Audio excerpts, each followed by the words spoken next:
যুক্তরাষ্ট্রের কুখ্যাত যৌন অপরাধী এপস্টাইন তার ফাইল নিয়ে পুরো বিশ্ববাসী সরব হয়েছে। নোংরা বিকৃত মস্তিষ্কের কর্মকাণ্ডে ডোনাল্ড ট্রাম্প, বিল গেটসদের নাম উঠে এসেছে কলঙ্কিত সেই লিস্টে। এসব অপরাধের নথির কয়েকটিতে ভারতের প্রধানমন্ত্রী নরেন্দ্র মোদীর নামও এসেছে। জানা গেছে, ভারতের প্রধানমন্ত্রী ট্রাম্পকে কিভাবে খুশি করা যায় সেই পরামর্শ চাইতে কুখ্যাত যৌন অপরাধী এপস্টাইনের দ্বারস্থ হন। তখনই মোদীকে ইসরায়েলে যাওয়ার পরামর্শ দেন তিনি। সেখানে এপস্টাইন নাচ গানের কথা উল্লেখ করেছেন। মোদীর সাথে এমন কুখ্যাত অপরাধীর সম্পৃক্ততা নিয়ে সমালোচনার ঝড় বইছে পুরো ভারত জুড়ে। আপনি আর একা নন, ইউনিভার্সাল কার্ডিয়াক হসপিটাল আপনার হৃদয়ের আরো কাছে।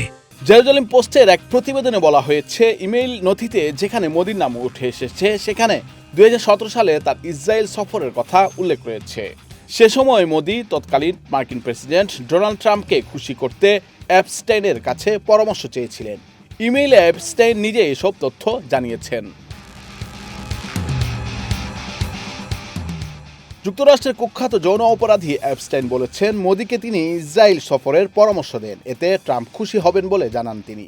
তার পরামর্শে মোদী 2017 সালে ইসরায়েলে যান বলে দাবি এপস্টাইনের। মোদীকে নিয়ে এসব নথি প্রকাশ হওয়ার পর ভারতের রাজনৈতিক অঙ্গনে নতুন করে ব্যাপক আলোচনা, সমালোচনা ও জল্পনা শুরু হয়েছে। এসব তথ্য সরাসরি প্রত্যাখ্যান করেছে ভারত সরকার। ভারতের পররাষ্ট্র মন্ত্রণালয়ের মুখপাত্র রণধীর জয়সওয়াল এক ভিডিও বার্তায় বলেন, প্রধানমন্ত্রী মোদীর নাম উল্লেখ থাকার দাবি পুরোপুরি ভিত্তিহীন ও নিন্দনীয়। এদিকে এপস্টাইনের নথিতে মোদীর নাম থাকাকে জাতীয় লজ্জা হিসেবে অভিহিত করেছে বিরোধী দল কংগ্রেস। দেশটির রাজ্যসভায় কংগ্রেসের সদস্য জয়রাম রমেশ সামাজিক যোগাযোগ মাধ্যমে লিখেছেন, মার্কিন সরকারের পক্ষ থেকে প্রকাশ করা সর্বশেষ নথিগুলোয় মোদীর নাম একাধিকবার এসেছে। এ নিয়ে সরকারের মুখপাত্রকে প্রতিক্রিয়া জানাতে হয়েছে। এরপরও অনেক প্রশ্ন এখনো রয়ে গেছে।